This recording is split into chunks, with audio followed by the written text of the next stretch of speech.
Hello beautiful people, hi అండి. అందరికీ నమస్కారం. నేను మీ Priya Madan. Welcome to nice of Vinny. చాలా రోజుల తర్వాత లాంగ్ వీడియో చేస్తాను అనమాట.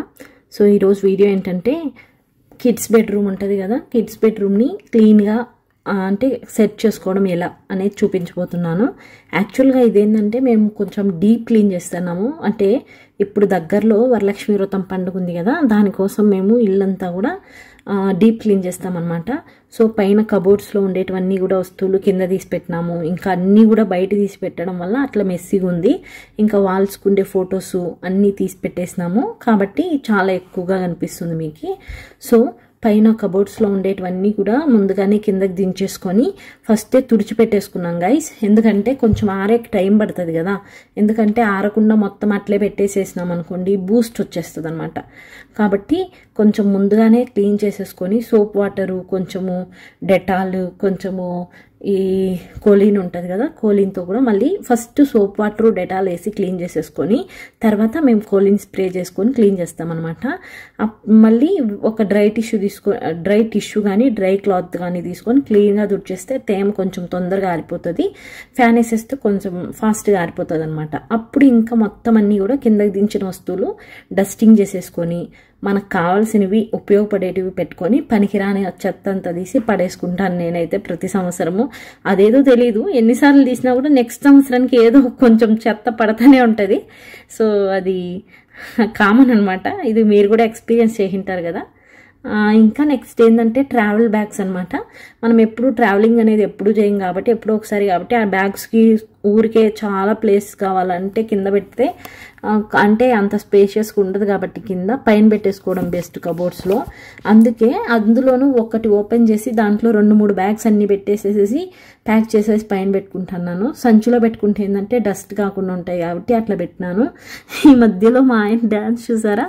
యాక్చువల్గా నేను కూడా చూడలేదు, వీడియో ఎడిట్ చేసేటప్పుడు చూసినాను, చాలా నవ్వు వచ్చింది.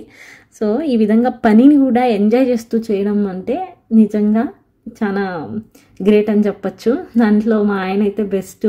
సో పని చేస్తున్నాం కదా అని కోపగించుకోవడము, టెన్షన్ ఫీల్ అవ్వడము, చిరాకు పడ్డము అట్లాంటివి ఏమి ఉండదు గాయస్. ఇద్దరు కలిసి ఈ విధంగా ఏదైనా పని ఉంటే చేస్తామన్నమాట. అందులోనూ వరలక్ష్మి వ్రతం అంటే చాలా పనులు ఉంటాయి. అంటే ప్రతి ఒక్కటి డీప్ క్లీన్ చేస్తాం మేము. అంటే అప్పుడు ఒక్కరే చేయాలంటే చాలా కష్టం అవుతుంది. అందువల్ల ఇద్దరు ఈ విధంగా హెల్ప్ తీసుకొని ఇద్దరు చేస్తామన్నమాట. సో ఇద్దరు చేయడం వల్ల, ఇద్దరు మాట్లాడుకుంటూ చేయడము కొంచెం ఉండడం వల్ల మనం కూడా ఒకరి కోసం ఒకరు టైం స్పెండ్ చేసినట్టు ఉంటుంది, పని కూడా ఈజీగా అయిపోతుంది. సో ఈ విధంగా అంటే ఒక రూమ్ క్లీన్ చేయడం అంటే ఈజీగా, మొత్తం చేయాలంటే ఖచ్చితంగా హెల్ప్ అనేది కావాలా. ఇంకా మనం బయట పనులను పెట్టుకునేనాము అనుకోండి, కానీ వాళ్ళు మనకు కావాల్సినంత నీట్గా అయితే చేయరు. వాళ్ళకి చేపించుకోవడంలో అంత వాళ్ళు చేసినా కూడా అంత సాటిస్ఫాక్షన్ ఉండదు. కాబట్టి కొంచెం ఓపిక చేసుకోవడం బెస్ట్ నాకు తెలిసినంత వరకు. అందుకే మేము ఇద్దరు ఎవ్రీ ఇయర్ ఇలాగే చేసేసుకుంటాం అనమాట. ఇంకా ఫైనల్గా ఆల్మోస్ట్ అంతా కూడా అయిపోయింది. ఇప్పుడు డస్టింగ్ చేసేసుకొని ఫైనల్గా ఇంకొకసారి చెత్త తుడుచుకొని మాపేసుకుంటే సెట్ అయిపోతుంది అనమాట. చూడండి, ఒకరు చెత్త తుడవడం, ఒకరు మాపేయడం, ఈ విధంగా ఉంటుంది. అప్పుడు చక్ అని పనులు అయిపోతాయి. ఒక్కరే చేస్తే చాలా బర్డన్ ఉంటుంది. కాబట్టి ఈజీగా అయిపోవాలంటే దయచేసి భర్తలందరూ కూడా కొంచెం హెల్ప్ చేయండి పండుగల్లో. పాపం ఆడవాళ్ళు పూజలని వ్రతాలని అది చేసి ఇది చేయాలంటే కష్టమవుతుంది గాయస్. హోప్ మీరందరూ అర్థం చేసుకుంటారు అనుకుంటా. సో ఇంకా ఫైనల్గా మాకు విండో దగ్గర ఈ విధంగా సిట్టింగ్ ఏరియా ఇచ్చింటే పాప దగ్గర చాలా టాయ్స్ ఉన్నాయి, వాటిని ఈ విధంగా ప్లేస్ చేసేసుకుంటున్నాను.